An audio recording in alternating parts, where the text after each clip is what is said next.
In this video, I'm just following along the service manual for the steering box, and the first thing it tells me to do is to remove the Pitman shaft from the box.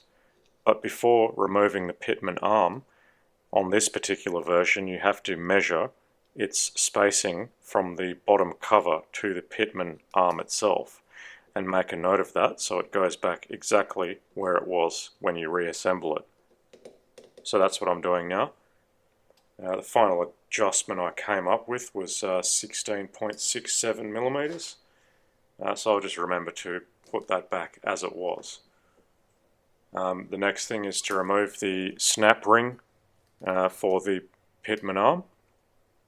That comes off fairly easily, and then you can just unbolt the clamping bolt for the Pitman arm itself.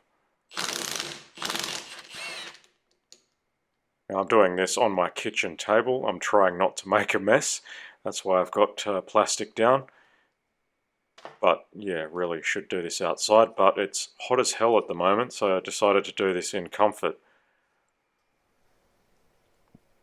It does suggest that removing the Pitman arm may require a puller, but this is Australia. Don't really have rust issues here. This just came off pretty easily after that factory paint was knocked off. I just had to pull it back and forth a few times, and my hands were a sufficient puller for the Pitman arm.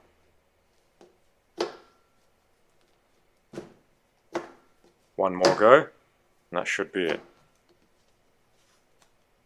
That's it. No special tools required for that.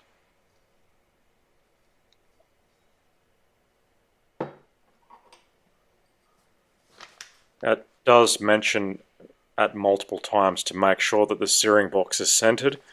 On these boxes from January 1990 onwards, you've just got those markings on the input shaft to make sure it's in the center position. Obviously there's a few rotations possible, so you just have to make sure it is in the center position before making that assumption. If you don't have it in the center position, when you pull out the Pitman shaft, you can damage the housing, and then the box will leak forever. You've basically trashed it. So once the bottom cover bolts are removed, you simply use the adjustment screw to push out the shaft along with the bottom cover. And this is what's happening now. I'm just turning in that adjustment screw while holding the lock nut, and the shaft and the bottom cover all come out as one. This is actually ridiculously easy. This bottom area of the box is where 99.9% of the leaks occur anyway. I'm wondering if this job can actually be done on the car, particularly on right-hand drive. I don't know about left-hand drive, but there's a reasonable amount of room down there. I'm pretty sure I could do this without even removing the steering box on my grey car, and this is where it's leaking, particularly the bottom radial seal ring. There's just a few other O-rings for the cover and the shaft itself, and that's going to fix the majority of the leaks on this box as far as I'm concerned. I've still never seen the actual input shaft leaking. Your experiences may differ, but I'm wondering if it's worth the effort of actually disassembling the rest of the box when this is the area that leaks anyway. I'll decide later. I'll probably go ahead with the rest. Just because I'm adventurous, I've started to pull it apart. I might as well see how far I can go. I know that special tools are required for the other section, particularly a slot nut and a pin wrench. I might be able to make something up in my own garage. We shall see. That's pretty much it. This Pitman shaft is coming out.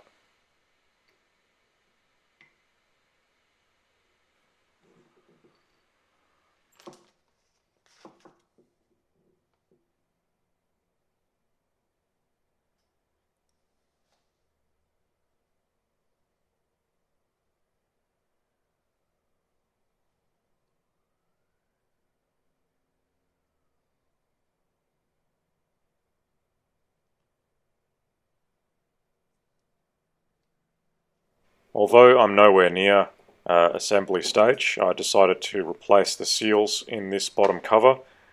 This snap ring does come with a kit, so you can actually throw that away. You don't even need to reuse that. And this bottom radial seal ring comes out very easily. It's not even much of an interference fit. It does have a rubber outer edge. The new one, I did end up using the press to get it in. I couldn't get it in by my finger strength. That's a good thing, I suppose. At least it's not going to leak at the outer edge. Now there's a needle roller bearing in there for the Pitman shaft as well. There's one up the top side as well. There's an inner O-ring for the bottom of the Pitman shaft. There's an outer cover O-ring, and of course the radial seal ring sits there. And I'm going to fit all of those new seals right now.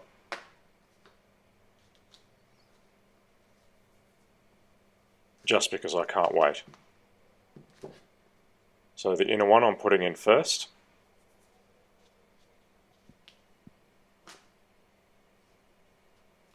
Apologies for not actually seeing. I didn't realize that my hands were in the way. But everything gets kind of oily when you're doing this, and I couldn't touch the camera anyway. The outer ring goes on now. You may wish to lubricate these with whatever power steering fluid of choice you're using. I used O-ring grease, not specifically mentioned in the manual, but I like to use it on O-rings and on the radial seal ring as well. You'll see that going on later. Yes, I did try to push it in, but yeah, it had to be done with a press. Didn't require the handle on the press. It's really easy to get that in. And once that seal ring is installed, it's just a case of putting that snap ring on. So that bottom is basically prepared. It's just a case of lubricating those O-rings. And I'm ready to put the shaft back in. Now there is one small O-ring not mentioned or shown in this video. It's for the oil feed to that needle roller bearing in the bottom cover. It actually sits in the main power steering box housing, so that's why I have not bothered to touch it yet. I'll do that later. Now I did clean the teeth of this shaft and the entire shaft before sliding it back into its hole. I would probably suggest protecting the O-rings from those teeth at the end of the shaft somehow, maybe wrapping it with some kind of thin tape or something. I don't think any damage was caused, but who knows. That's probably why they end up failing, that initial assembly damage. Don't forget there's also the upper O-ring for the Pitman shaft in the actual housing itself. I'm not going to change that yet. I will decide over the course of the next few days how I'm going to go about tackling the rest of that steering box, because there are special tools required and I'm not sure how to proceed.